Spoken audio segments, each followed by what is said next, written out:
मराठवाड्यामध्ये पावसाची ओढ कायम असल्यानं खरीप हंगाम संकटात आलाय। 20 जुलैपर्यंत छत्रपती संभाजीनगर, जालना आणि बीड जिल्ह्यामध्ये सरासरीच्या केवळ 31.50% पावसाची नोंद झाली।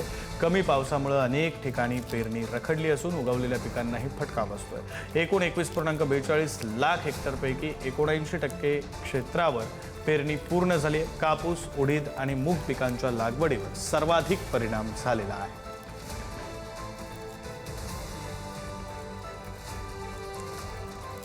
यानंतर आपण थेट रत्नागिरीमध्ये जाऊया। रत्नागिरीसह संपूर्ण कोकणासाठी आज हवामान विभागानं पावसाचा येलो अलर्ट जारी केला आहे। घाटमाथ्यावर जोरदार पावसाची शक्यता असून किनारपट्टी भागामध्ये सकाळपासून ढगाळ वातावरण आहे। बंगालच्या उपसागरातील कमी दाबाच्या पट्ट्यामुळे कोकणात पावसाच्या सरी कोसळत आहेत। आज जुलै महिन्यातील दुसरी मोठी भरती असून समुद्राला उधाण आलेलं आहे। किनारपट्टीवर 4 मीटर उंच लाटा उसळण्याची शक्यता असून ताशी 40 किलोमीटर वेगानं वारे वाहण्याचा अंदाज आहे। नागरिकांना सतर्कतेचं आवाहन करण्यात आलेलं आहे।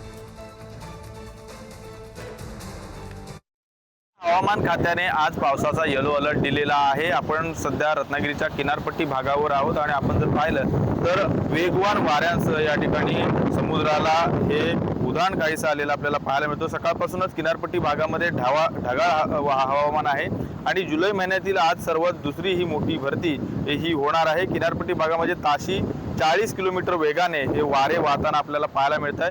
घाटमाथ्यावर पावसाचा जो जोर आहे तो वाढलेला देखील आहे। त्या पद्धतीने पाहिलं तर आता बंगालच्या उपसागरामध्ये कमी दाबाचा पट्टा निर्माण झाल्यामुळे याचा परिणाम कोकणामध्ये होताना आपल्याला पाहायला मिळतोय। पावसाची जोरदार बरसात ही आज होणार आहे।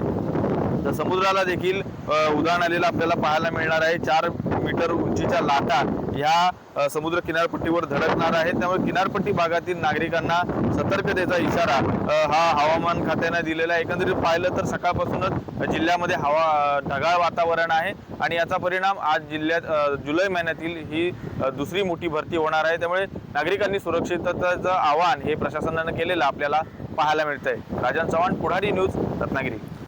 मराठवाड्यामध्ये पावसाची स्थिती अत्यंत बिकट आहे। अनेक धरणातील पाणीसाठा खालावलेला आहे। हिंगोलीच्या सिद्धेश्वर धरणामध्ये 0% पाणीसाठा, येलदरी धरणात केवळ 50% पाणीसाठा। पुरेसा पाऊस न झाल्यास मराठवाड्यामध्ये जलसंकटाची भीती आहे। समाधानकारक पाऊस न झाल्याने अनेक धरणातील पाणीसाठा झपाट्याने खालावतोय। हिंगोली जिल्ह्यातील महत्त्वाच्या सिद्धेश्वर धरणामध्ये 0% पाणीसाठा असून येलदरी धरणात केवळ 50% पाणीसाठा शिल्लक आहे।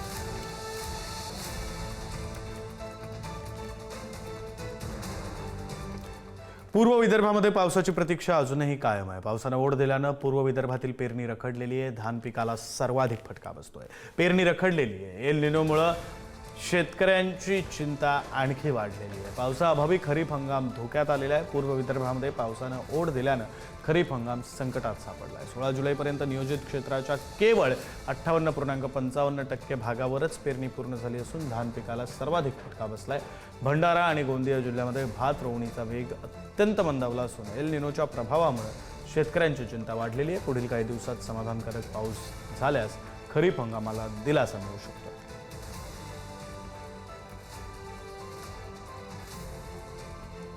एल निनोचा प्रभाव आता पूर्व विदर्भात सुद्धा दिसू लागलेला आहे। कारण पाऊस लांबल्याने पूर्व विदर्भात आतापर्यंत फक्त 58.5% पेरणी झालेली आहे। यामुळे यंदा पेरणी घटण्याची सुद्धा भीती व्यक्त करण्यात येत आहे। महत्त्वाचे म्हणजे सर्वाधिक फटका आता धान पिकाला बसलेला आहे आणि आतापर्यंत धान पिकाची फक्त 21% रोवणी हे पूर्व विदर्भात झालेली आहे। पूर्व विदर्भातील गडचिरोली असेल, वर्धा, नागपूर, भंडारा, गोंदिया आणि चंद्रपूर या 6 जिल्ह्यांमध्ये खरीप हंगामात कापूस, सोयाबीन, धान, तूर, मका, बाजरी आणि ज्वारीसारखे पिकं या खरीप हंगामामध्ये घेतले जातात आणि 15 जुलैपूर्वी या सर्व पिकांची लागवड केली जाते, पेरणी केली जाते। परंतु 16 जुलैपर्यंत पेरणी ही फक्त 58.5% झाल्यामुळे शेतकऱ्यांमध्ये एक चिंतेचे वातावरण निर्माण झालेले आहे। या झालेल्या पेरणीमध्ये सर्वाधिक पेरणी हे 89.3% ही वर्धा जिल्ह्यात पूर्ण झालेली असून 67.64% पेरणी ही चंद्रपूर जिल्ह्यात तर 67.19% पेरणी ही नागपूर जिल्ह्यात झालेली आहे। परंतु धान उत्पादनात अग्रेसर असलेल्या भंडारा, गोंदिया आणि गडचिरोली जिल्ह्यात रोवणी हे अत्यंत कमी झाले असल्यामुळे शेतकऱ्यांमध्ये एकूणच चिंतेचे वातावरण निर्माण झालेले आहे.